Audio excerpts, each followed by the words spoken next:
Further down, just can't really see it because it's just starting, but it's one of those first things I check every spring when it starts warming up. Are you still alive? Because it's just getting going. It's a little Texensis variety called Odoriba. Again, this is a type that dies down hard to the ground every year and starts fresh from the crown. This is my backyard.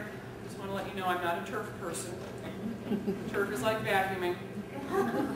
It's an unpleasant, repeated task. How many of us want to do those repetitive, unpleasant tasks? Vacuuming, dusting, mowing the lawn. Not high on my list of priorities. I mow my lawn about 4 times a year. This is Integrafolia. Gazelle, this is Integrafolia alyanushka. This is another alpina here. Right here is Nellie Moser, who's probably finally expired because sometimes they just don't. I mean, I'm a professional gardener. That means that my clients get my attention and my time first. That means my garden is the equivalent of the cobbler's children, the plumber's sink. It's the last place that gets my attention. So, you got to be pretty hardy. This is getting to the back. Clover. Do you know that clover used to be included in grass seed mixes? Until they developed broadleaf herbicides to use on your lawn and killed the clover, so they decided, okay, now we're going to call the clover a weed. Isn't that interesting? This wonderful individual here is a Clematis Julia Coravin. This is in the Vitacella group. Blooms a little later in the season. Very floriferous. Sometimes she's bloomed as late as November for me. With the large flowering hybrids, you get tremendous bloom display, but you have a limited period of time. And they can rebloom. Many of them will rebloom less prolifically, smaller flowers later in the summer season. But if you have some small flowering hybrids that you've chosen carefully in terms of their bloom time, you can have flowers blooming from late April to November. This is the back. This is Proteus niabe here. You can see I've got some, this is the cup plant. I think that's a cup plant. No, I'm sorry, that's a hollyhock. This is a slightly older picture. I now have like 8-foot tall cup plant here, and 8-foot tall coreopsis, and giant sunflower, and I'm working on my prairie dock and my rosinweed and my compass plant. And I have all of these big plants planted along this fence, which is northwest, which means they don't shade out the rest of my garden.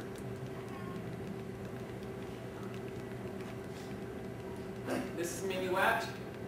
This is Polish Spirit, both in the Vitacella group. This is, to give you an orientation, this is where Julia Coravin is. Yeah, from her. So you let it grow and grow? Yeah, well, that's actually,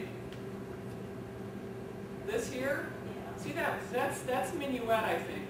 But this massive plant right here actually is a montana that's planted beyond, like 5 feet beyond the end of the garage, and has a structure it grows along, and every year it covers about 1/4 of the garage roof. Now during the winter, because it's very exposed up there, that part of that plant desiccates and dies back. It sort of self-prunes. But it'll grow back every year. And it's a big plant. It's a 30-foot plant in the montana group. And this is the back of the bag, which also looks very different now. This is where the 2 Tangaticas and the Oriental, I call them the axis of people, because they were so big. And they're not bad plants. My friends David and Mary Moore up at Stone Cottage Gardens up in Gladwin, Michigan have a fairly large property by my standards. And pole barns and old fences and stuff like this. And they have Bill Mackenzie growing up there, and it's the right size plant for that location. It works there. I have space for 3 large clematis. And the thing is, if you try to kill Joe, you're out. It's just sort of a thing that I have. You know, if you try to kill somebody, you gotta go. I had one called My Angel. It's the Clematis tangatica My Angel. Very lovely little flowers. Really want to grow it up close to the border. But the thing was spreading stoloniferously. It was aspiring to compete with the bindweed. And to this day, I still find pieces of it, and at first I'm like, are you the bindweed, or are you, no, you're the other. Yeah, okay, you gotta go. Regardless, you gotta go.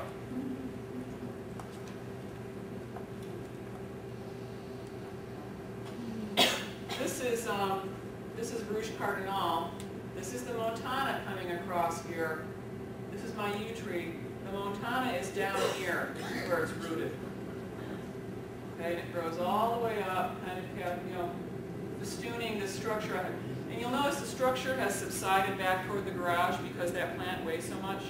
Last year I bought 4 lengths of 4-foot rebar and took my sledgehammer and put them in 3 feet and tied the structure off onto the rebar with zip ties because it was just bearing it over. And you can see this is coming from the other end of the look. This is, obviously sometime June, poppies coming on to seed. And I love this picture because this here and here, the echoing form. This is the Simville hollyhocks. I think they're Indian Springs. They're a cottage-type hollyhock. And this is Julia.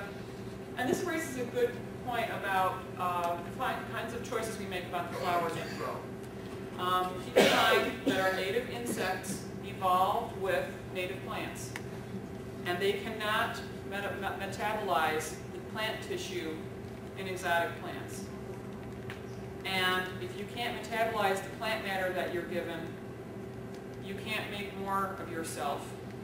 And our native birds, even the seed-eating birds, feed their babies insects. Because insects, pound for pound, have more protein than a pound of beef. So that much more than a pound of seed.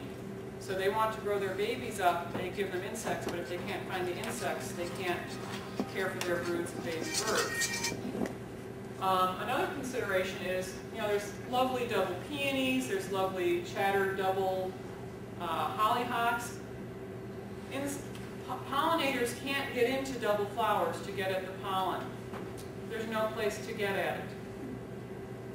So if you're going to try to support your local pollinators, bumblebees, wasps, hornets, flies, beetles, that's just a short list of our native pollinators. The honeybee is not a native species. It's a foreign livestock. They are considered livestock. And the way that the honey industry works is you have an apple orchard. It's getting near time for you to have your apples pollinated. You stop spraying the herbicides and pesticides for 2 weeks. You have some person come in with their supers of beehives. They stay for 2 weeks for that window for pollination. They pull out of there and you start spraying again.